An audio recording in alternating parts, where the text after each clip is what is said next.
Hey guys, welcome back to Let's Play Final Fantasy VIII. Last time we made our way to Trabia Garden. And Selphie, well, she had a bit of a heart-to-heart with her friends. Unfortunately, some of those friends she met in the cemetery. This time, to completely derail the emotional moment that Selphie went through, we're going to deal with some pretty stupid bullshit. But first, let's talk.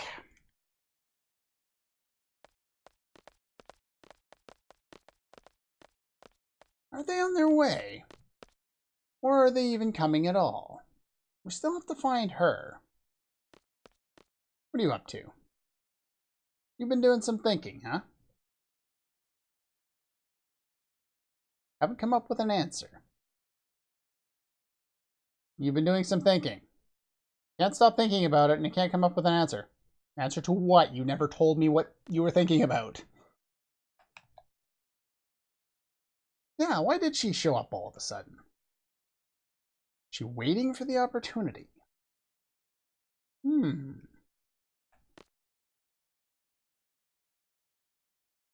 Yeah.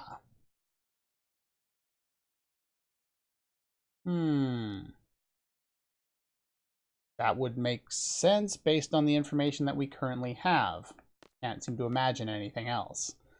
But you notice how every other time we've had the opportunity to think about with all this, you know, going back to the past thing, we just say, oh, we couldn't understand it anyway, let's just not think about it. And now, kind of out of nowhere, we're just going to think about it. And of course, Irvine's still trying to get in somebody's pants.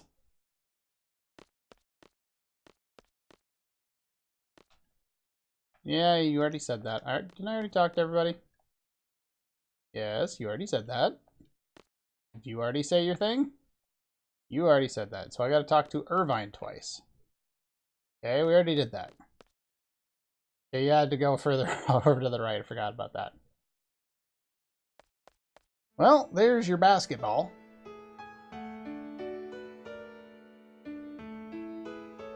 So why did you want to meet over here on the absolutely dilapidated basketball court?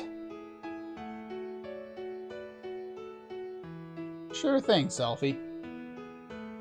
Want some revenge, huh? Sounds like an RPG plot.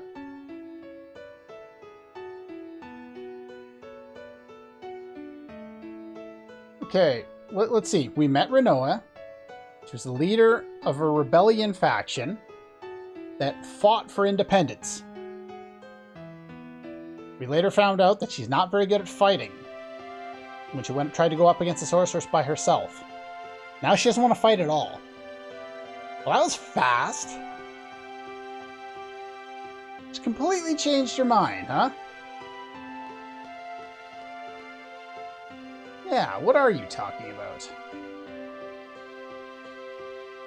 Well, maybe the people of FH had a big impact on her. Who knows?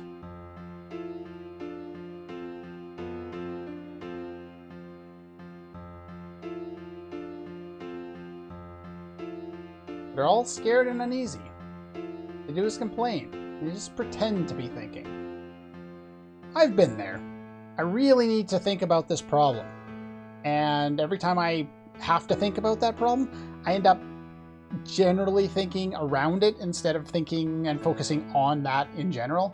And just basically try and avoid it by not avoiding it and don't... Yeah, it's confusing, but if you've done it before, you know what I'm talking about. Criticize others, but in the end, they can't do anything either. What do you expect from me? Yeah, you're a seed. That's what you do. You fight. How you were raised. This is true. She can't read your dialogue boxes of your internal monologue. Only I get to do that, not anybody else who plays this game. Yeah, we kind of talked about that. Yeah. Yeah, what happened? You're getting scared. don't really blame you, to be honest. You were fighting for independence, you know, with your goofy little friends squatting in the corner making plans on the floor. Now we're dealing with intergalactic missiles. Well, I guess they're not intergalactic. Interplanetary missiles. And, shit's about to get real.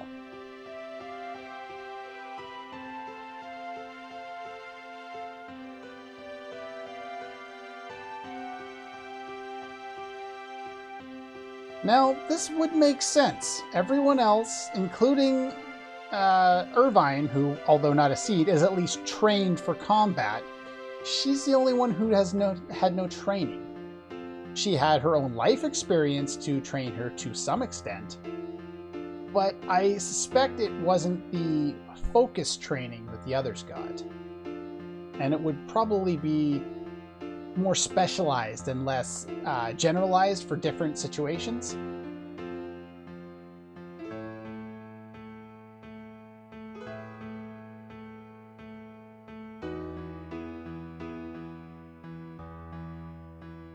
We're all fine. Will we make it back together? Do you, Irvine? So you're thinking by the time you catch up with the people who are basically stronger than you and more experienced than you, someone might have already been taken out.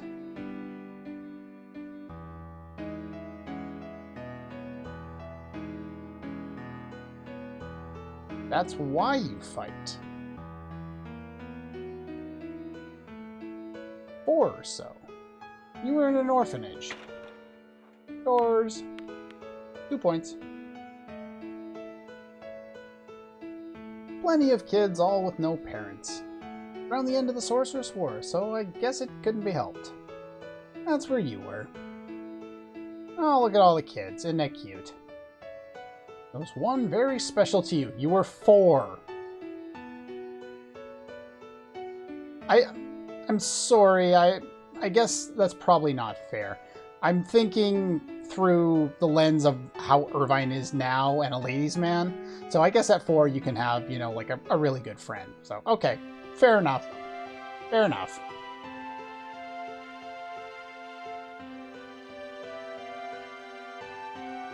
Sephi?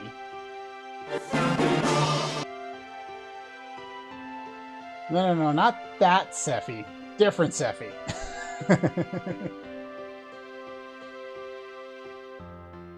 Unless somehow this is more connected to the Final Fantasy VII Remake than even I knew. A stone house? How did she guess that? By the ocean? What? You knew what? You've got to be kidding me.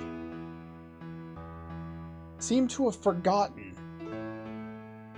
The only one who remembered that those 3 lived together in an orphanage when they were kids was Irvine.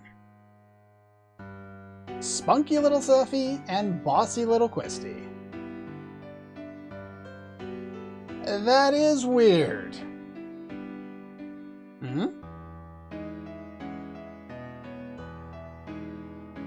Setting off by... Oh no. It's not just those 3.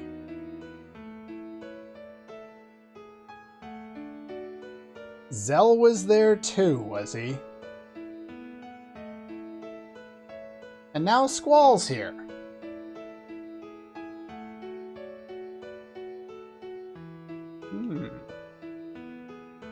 So we're forced to walk here, unfortunately. Let's go up here.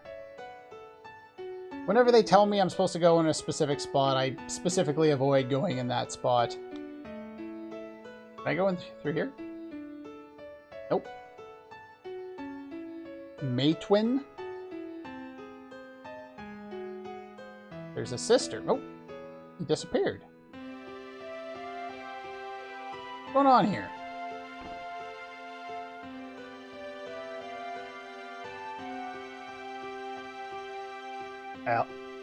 Wait a minute.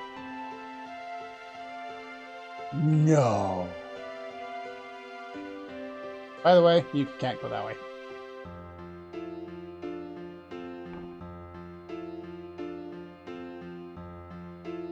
Well, we did a big loop. Let's go this way, I guess.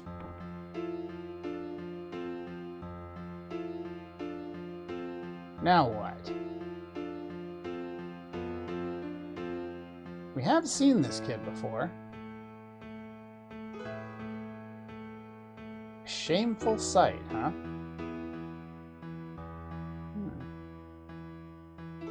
This is gonna get really kind of stupid, isn't it? Nope, nope. Don't run up the thing, go down the thing. Thank you!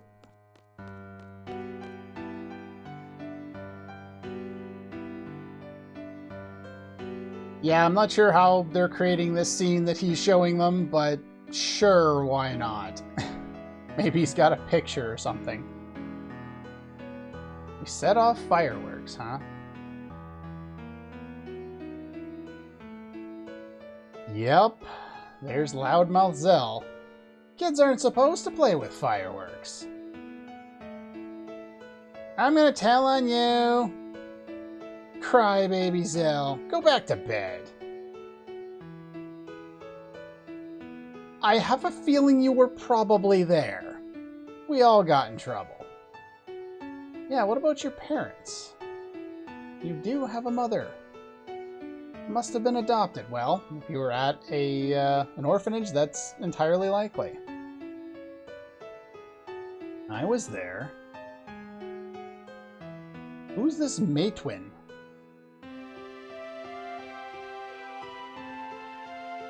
It's not like they make it any less obvious who that is, but I'll give you 5 seconds to figure it out. Who's that? Personality-wise? Appearance-wise? Yeah, of course it's Cypher. You've got to be kidding me! My arch enemy, a rake.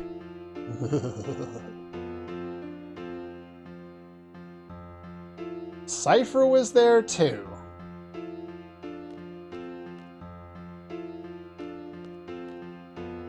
Cypher was always Cypher. Yeah, go figure. Zell was crying and screaming. This is what Zell does now. Sorry, I don't remember you. Think you were difficult to deal with. Always full of energy.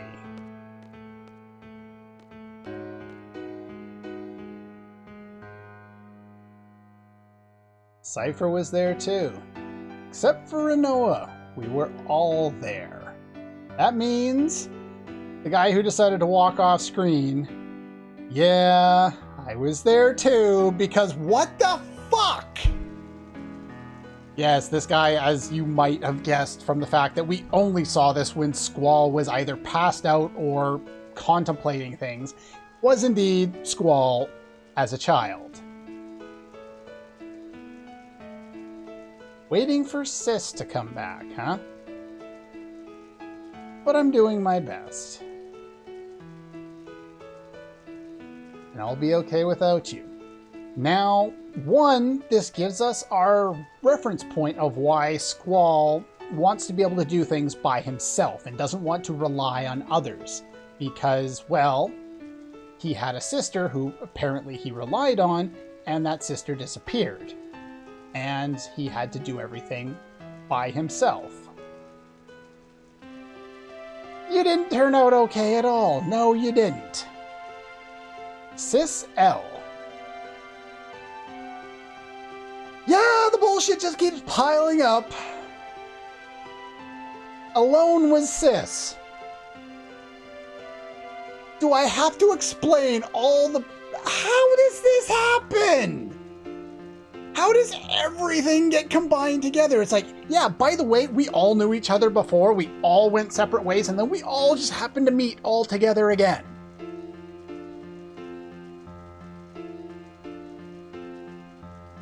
Quistis, Zell, Selphie, Irvine, Cypher, Alone, and Squall. All raised in an orphanage. I don't know the meaning behind it, but we were definitely together. Yeah, this is the biggest pile of Yeah, it's the biggest pile of bullshit in the game. There's one other situation we're going to see that's a big pile of bullshit.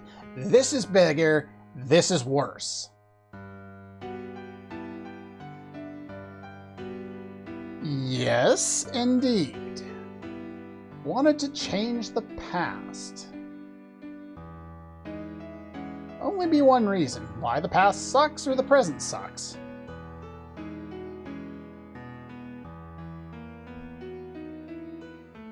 Well, yeah. Just part of our orphanage gang. Oh, by the way, we're reminiscing while sitting on a basketball court, and Renault was over in the corner going like, I have no idea what's going on or why you guys are all talking about this, but I had nothing to do with it, so I'm going to hide in the corner and, you know, huddle in a ball and pretend I matter now. Sorry, fans of Renault. Didn't even remember who she was. That goes for Selfie as well.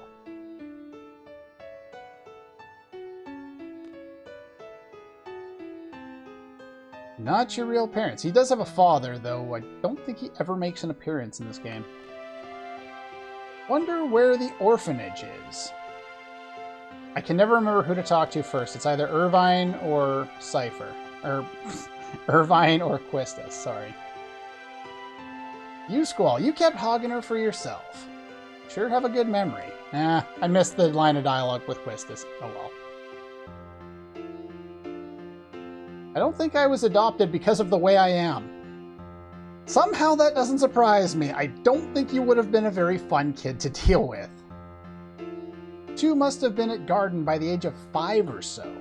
I'm not sure how you're coming up with these numbers, but sure. We don't know how long this orphanage lasted, did we? Never mentioned anything about growing up in an orphanage. This is kind of odd. It is definitely strange.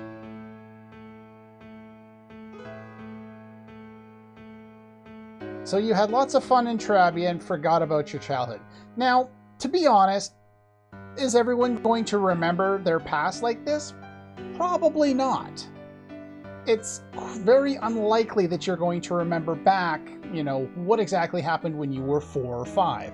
I have a handful of little memories from when I was that young. Very few of them. But, based on context clues, I know generally where I was because I was told. It's like, yeah, I used to live in this city, and then when I was 4 or 5, we moved to this other city.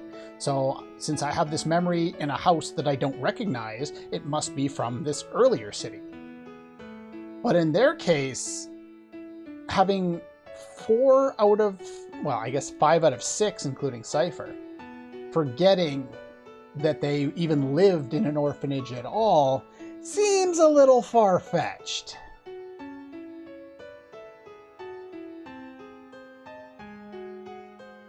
What do you remember now? Oh? So you did get adopted, and then you went to Garden at the age of 10. You noticed Cypher and Squall. They were always fighting. Used to break us up. Alright. That sounds like Cypher and kind of like Zell as well. Always used to ignore him. Yeah, you can see why that personality conflict would end up being the way things ended up. Of course they would end up fighting. Always took it as a challenge.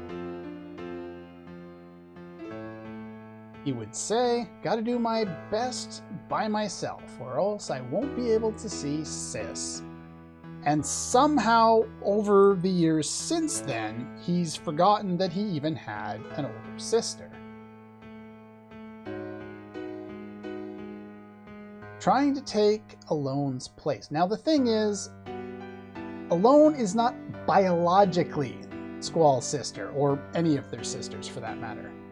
It's more of a term of endearment because she was the oldest among this group that happened to be at the orphanage.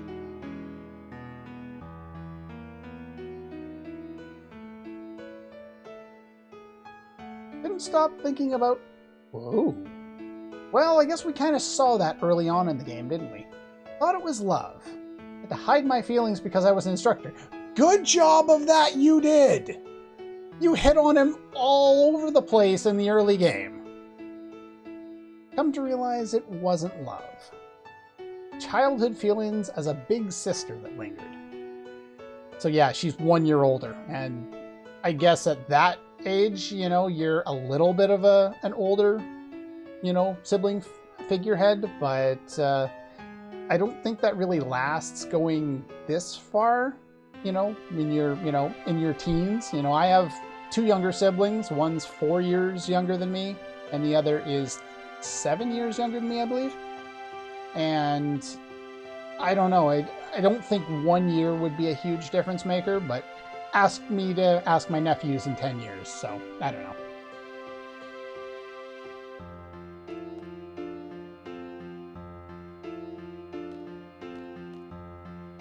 It's getting out of hand. We're forgetting way too much. Yeah, you think? You can't remember. Where was that orphanage? She was shocked. Well, she thought she was in love and realized it wasn't. And then she realized it was kind of like a sibling protecting thing. Confusing that with love in someone who turned out to, or shits and giggles will call, they're basically siblings even though they're not biologically related. They grew up together. So that would be kind of a strange feeling or set of feelings to try and work your way through, I would suspect.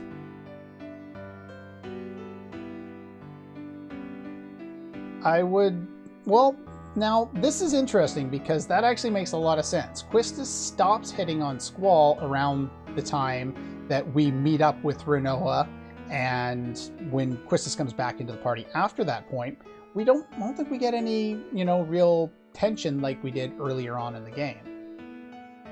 So at least that relates to what actually happens in the game. Must be the same for Cypher. Must have forgotten as well. His inner feelings start to boil, and he's got to be a dick. Well, I think that's just kind of the way he is. Why did we forget? How about this? The price we pay for using the GF. Now, this was referenced in the computer tutorial at the very beginning of the game, and then never mentioned again. Actually, no, I think it was mentioned, like, on an off shot from one NPC or another, or maybe Quistis mentions it. The GF provide us power, but the GF makes its own place inside our brain. So you're saying the area that they are stored in the brain is also the place where our memories are stored. It's a rumor the GF critics are spreading. What GF critics? There's no one in this game who criticizes them at all. In fact, almost nobody talks about GFs. This would work if you foreshadowed it, but you don't. So if we keep relying on the GF, we won't be able to remember lots of other things as well. No way Headmaster Sid would allow such a dangerous thing, except he does. How is it that I remember while everyone else has forgotten? Interesting. I hadn't junctioned to GF until recently, so his combat experience did not feature GF summoning or junctioning. And it's not like summoning that's the problem, it's the junctioning itself to boost our stats. That's what they're focused on here. That's why he remembers a lot more. What about Selphie? Your first experience with GF was when you came to Balam. Yeah?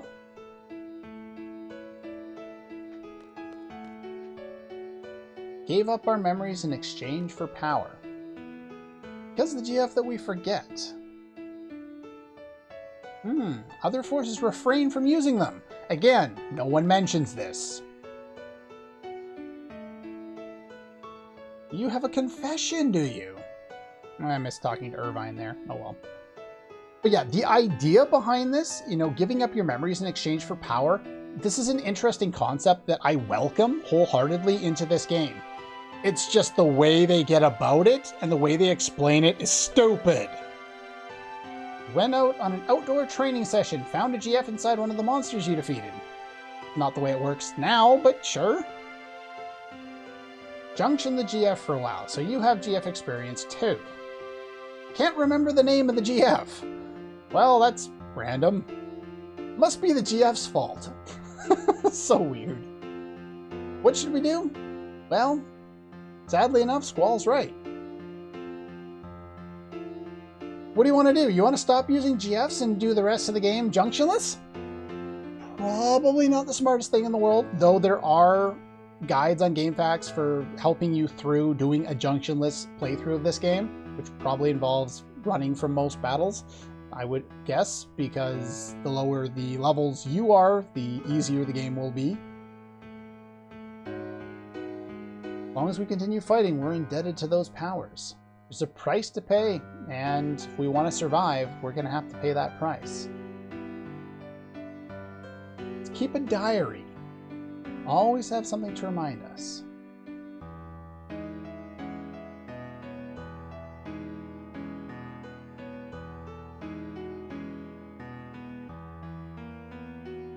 You don't want to remember that, do you, Zell?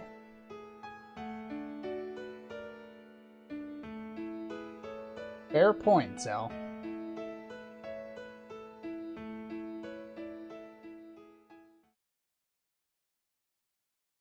Do you remember matron, which is the May-twin that all the children were pronouncing improperly? You thought that this stupid plot point couldn't get any dumber.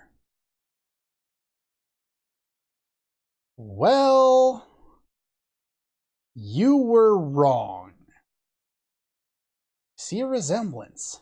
They look alike. Look alike? That's not it. Matron's name is Adia Kramer. Kramer is Sid's last name, by the way. Yes, the woman that raised us is the sorceress that we've been trying to kill. And she's been trying to kill us. This game makes no sense. How are this many elements of the plot all tied to one tiny little thing in the back? This is so stupid. Okay. Next point before we move on. Irvine still has his memories. He knew that Adia was the woman that raised them. He couldn't shoot her. You only really think about this when you play the game back after you know the plot. He didn't have stage fright. He didn't choke under the pressure. He didn't want to shoot the woman that raised them.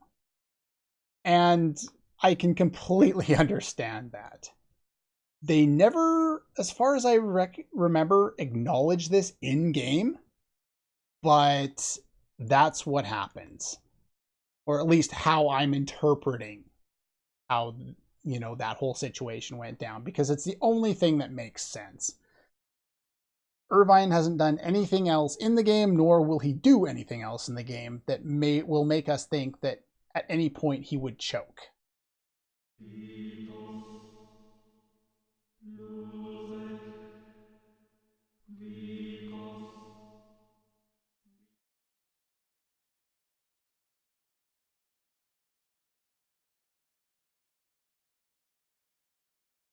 We wouldn't be able to comprehend it at this point. At least they're telling us, yeah, wait till later to figure this out. But yeah, we don't know anything about this one, and they're like, we've done enough plot dumping for now. Let's move on. Seed and garden were Matron's ideas. I share the same feeling with all of you. Seeds are supposed to fight the sorceress. Seeds were created by Adia, who is the sorceress. This is strange. No, that's a different game. I wanted to know what Seed was. Matron should know. She should indeed. There's no denying it now. What does this all mean?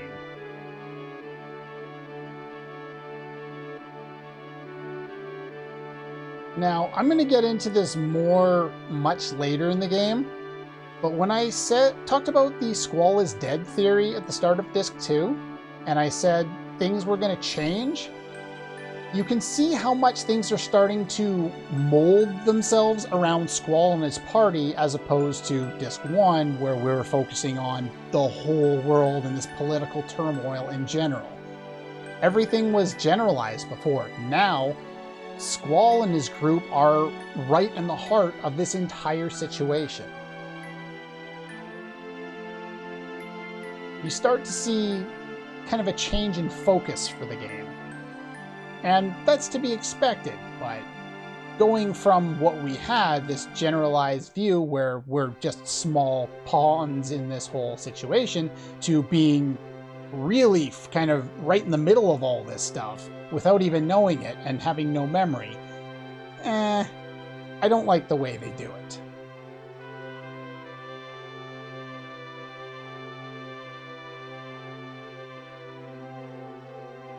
Want to stay true to what you stood for, huh? So we're going to get everyone together and we're going to face Matron. Life has infinite possibilities. But you don't believe that. There are many paths for me to choose. Sometimes there weren't many paths for you to choose. Sometimes there would only be one. In the limited possibilities I faced, the choices I made have brought me this far. It's why you value the path you choose. So you had to choose a path. So he's arguing some kind of determinism as opposed to... I'm not sure if it's fate or determinism, because it seems like he's having an impact on it, but he's almost saying that he was fated to make those choices. It's kind of weird.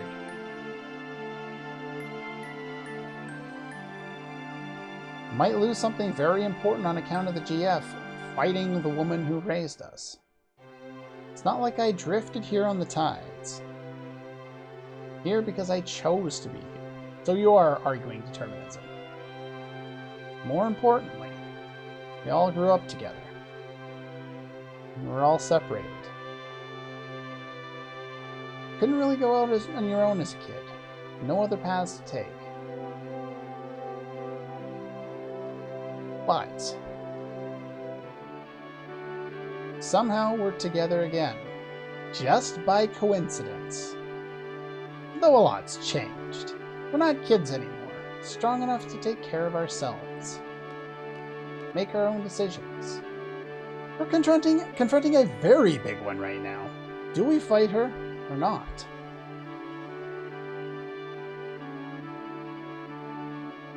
It's an interesting perspective to take on it. This is the point in the plot, like, in all honesty, I dislike this whole sequence because of how stupid it is. But at the same time, it features some of my favorite parts of favorite aspects of the character growth in the game, because we get so much kind of jammed together about, you know, a little shot here about Selphie going off and doing missions when she's younger. You know, finding a GF, and we don't learn anything about that. That sounds like a side story that should exist somewhere. And, you know, we just learn little bits of background about these people's lives that we've come to know over the course of the game. I love that. And specifically, Irvine, who has had almost no character development up to now other than ladies' man and likes guns. You know, we get kind of this background. You know, he is the rallying force behind bringing everyone back together, bringing those memories back, and kind of combining it and, you know, forcing us to, you know, make a decision and remember that we do have a past together. And I really appreciate that. Can't believe we have to fight her. We can't run forever. Renoa, you have nothing to do with this anymore. You can join us or not. It's the only way we can move on. If that makes sense, you're welcome to come with us.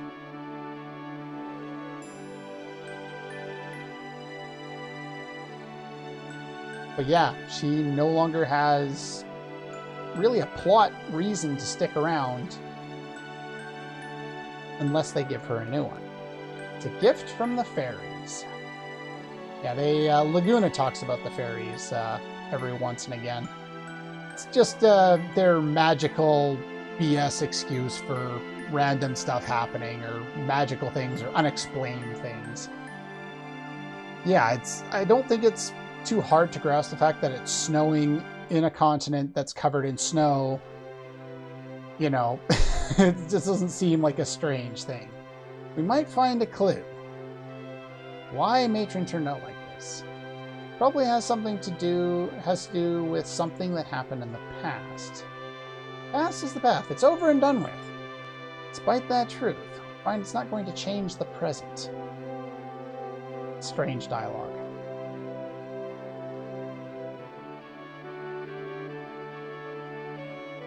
Let's head for Adia's house, which we didn't know where it was 5 minutes ago, and I believe they put it on our map after this, actually. If not, we'll go and talk to some people and see if we can figure that out.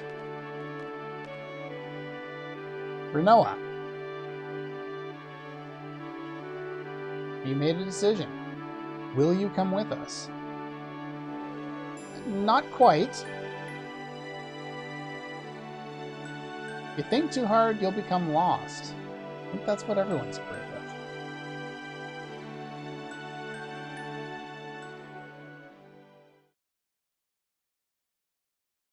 Renoa does indeed come with us.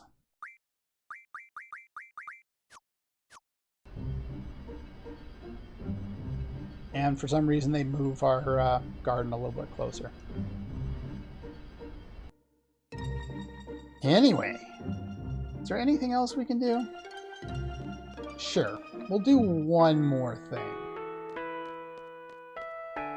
Now, if you did not do what I recommended you do earlier in the game and removed random from this region, you probably would like to save first. Been going out ever since. Well, Selfie's back. Yes, she does. Can I talk to you? You gonna say anything? Okay, fine. I'm going to ignore you then. There's not a lot of people to talk to around here, but there's a few. Help rebuild the wonderful academy. Whatever you can do. Good luck. Here you go. Thanks a lot. You're not from this garden. You can't take it. Take back your donation. Yeah, you can't actually donate. They won't let you. Does this guy say anything else about that donation thing? Yeah, nope. Yeah, I don't need an A. I've already graduated. It's all good.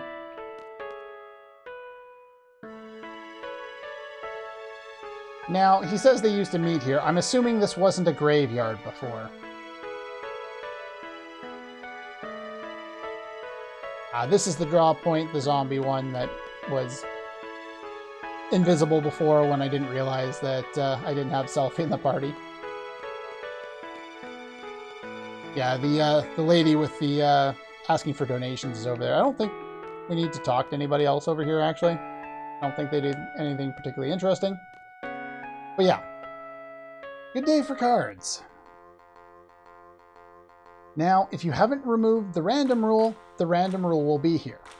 If that's the case, you'll notice that I did most of my card modding before coming in here. In my case, I didn't have random to worry about, so I didn't have to, but definitely take note the fact that if random is still active here, you will want to do as much card modding of your weaker cards as possible before coming in here, because it's going to make life difficult. And there it is. Selfie's friend has her card.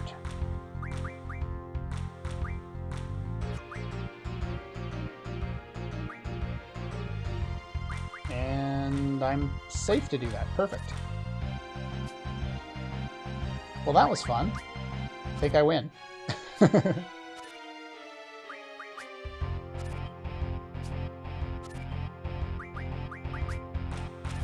I win. Now, the way the plus rule works, it may or may not ever come up again, but it works similar to the way the same rule works. So if you put two cards, say I put my Eifert card there and it's got an 8 and there's a 2 on the other side. There's a 9 on my top side. If Diablos had a 1 there, I would do a plus maneuver, because if you add 9 plus 1 and 8 plus 2, they both equal 10. So what that does is it will then flip those cards. Now you can also add the combo rule onto this as well.